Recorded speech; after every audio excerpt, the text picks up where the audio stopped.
പിതാവിൻ്റെയും പുത്രൻ്റെയും പരിശുദ്ധാത്മാവിൻ്റെയും നാമത്തിൽ ആമേൻ.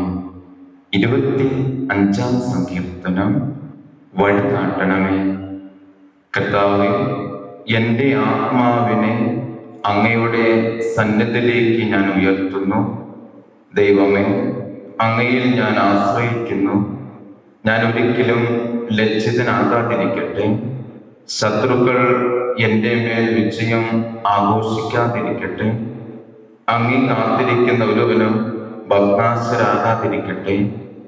വിശ്വാസവഞ്ചകർ അപമാനമേൽക്കട്ടെ. കർത്താവേ, അങ്ങയുടെ മാർഗങ്ങൾ എനിക്ക് മനസ്സിലാക്കി തരണമേ.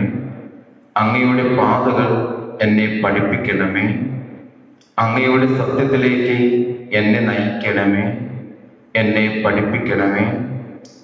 എന്തെന്നാൽ അങ്ങാണല്ലോ എന്നെ രക്ഷിക്കുന്ന ദൈവം.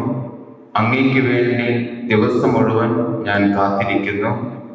കർത്താവേ, പണ്ടു മുതലേ അങ്ങ് ഞങ്ങളോട് കാണിച്ച അങ്ങയുടെ കാരുണ്യവും വിശ്വസ്തതയും അനുസ്മരിക്കണമേ. എൻ്റെ യൗവനത്തിലെ പാപങ്ങളും അതിക്രമങ്ങളും അങ്ങ് ഓർക്കരുതേ. കർത്താവേ, അങ്ങയുടെ അചഞ്ചല സ്നേഹത്തിന് അനുസൃതമായി കരുണാപൂർവം എന്നെ അനുസ്മരിക്കണമേ. കർത്താവ് നല്ലവനും നീതിമാനുമാണ്. പാപികൾക്ക് അവിടുന്ന് നേർവഴി കാട്ടുന്നു. എളിയവരെ അവിടുന്ന് നീതിമാർഗത്തിൽ നയിക്കുന്നു. വിനീതരെ തൻ്റെ വഴി പഠിപ്പിക്കുന്നു.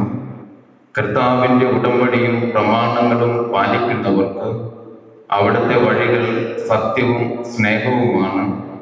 കർത്താവേ, അങ്ങയുടെ നാമത്തെ പ്രതി എൻ്റെ നിരവധിയായ പാപങ്ങൾ ക്ഷമിക്കണമേ.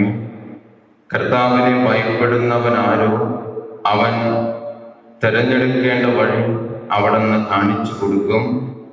അവൻ ഐശ്വര്യത്തിൽ കഴിയും. അവൻ്റെ മക്കൾ ദേശം അവകാശമാക്കും. കർത്താവിൻ്റെ സൗഹൃദം അവിടുത്തെ ഭയപ്പെടുന്നവർക്കുള്ളതാണ്. അവിടുന്ന് തൻ്റെ ഉടമ്പടി അവരെ അറിയിക്കും. എൻ്റെ കണ്ണുകൾ സദാ കർത്താവിലേക്ക് തിരിഞ്ഞിരിക്കുന്നു. അവിടുന്ന് എൻ്റെ പാദങ്ങളെ വലയിൽ നിന്ന് വിടുവിക്കും. ദയ തോന്നി എന്നെ കടാക്ഷിക്കണമേ. ഞാൻ ഏകാകിയും പീഡിതനുമാണ്. എൻ്റെ ഹൃദയവ്യതകൾ ശമിപ്പിക്കണമേ. മനക്ലേശത്തിൽ നിന്ന് എന്നെ മോചിപ്പിക്കണമേ.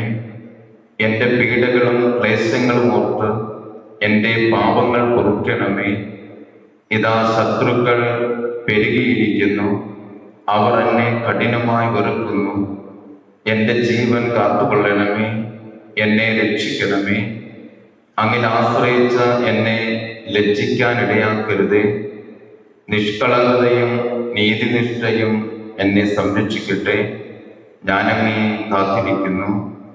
ദൈവമേ, ഇസ്രായേലിനെ സകല കഷ്ടതകളിൽ നിന്ന് മോചിപ്പിക്കണമേ. പിതാവിൻ്റെയും പുത്രൻ്റെയും പരിശുദ്ധാത്മാവിൻ്റെയും നാമത്തിൽ ആമേൻ.